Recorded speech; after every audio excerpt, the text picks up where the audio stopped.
Okay, so we're gonna install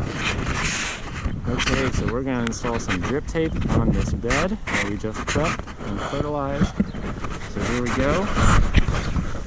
We've got our drip tape stretched out to the end of the bed. It's running alongside. Tracy's got her header piece here, or her main line. This is the blue orchard stripe or blue stripe orchard tubing. She's got her punch tool. She's going to punch a hole into that. Imagine if you're another one. Where are they going to go? It's always a little bit tricky. She's working her way in there.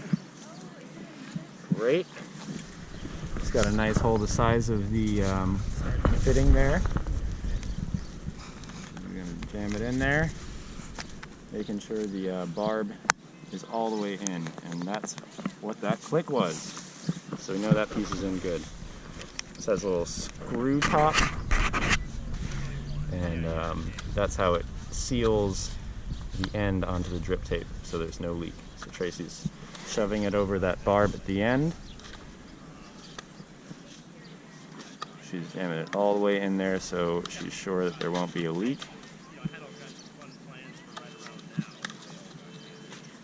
And she's keeping the white stripe up.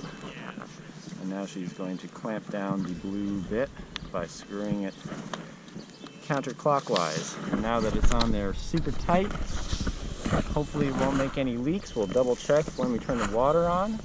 We've got the white stripe up, and the white stripe shows us which side the drip emitters are. So the emitters are actually these little tiny slits in the drip, and this drip is 12-inch drip, which means each emitter, so we have one right here, one right here, these are 12 inches apart, and that's going all the way down the end of the bed. So Tracy's walking to the end of the bed, and what she's going to do is she's going to pull on the drip to pull out all of the kinks.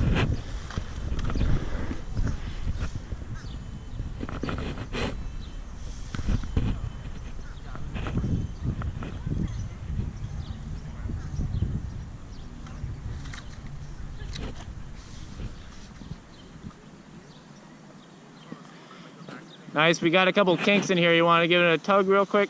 I'm holding it.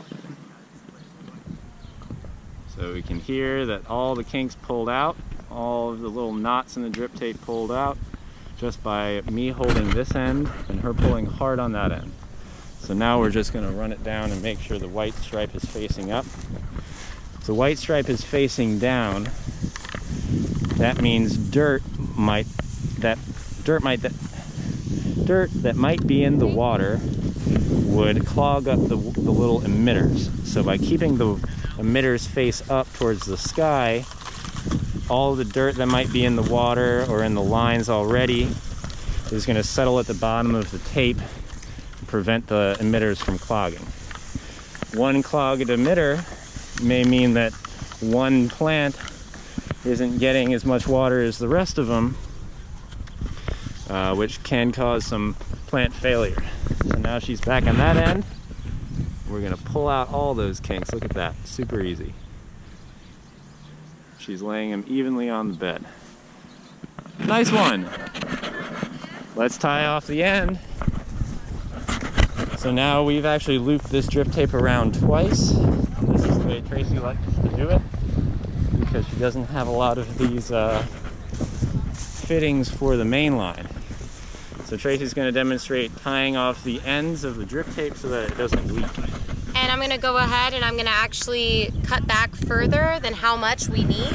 That way when we turn the drip on, if we realize there's a hole somewhere along the line and we have to remove that section, our piece of drip isn't going to end up too short. So I'm going to go ahead and give us a little room to work with. I'm also going to be sure not to cut over one of the drips. If we cut over one of the drips, then we're going to just have issues with it leaking. That's the same anytime that you're cutting a piece out. If you put a connector over that, you're going to have issues with it leaking at that point. She cut a piece off.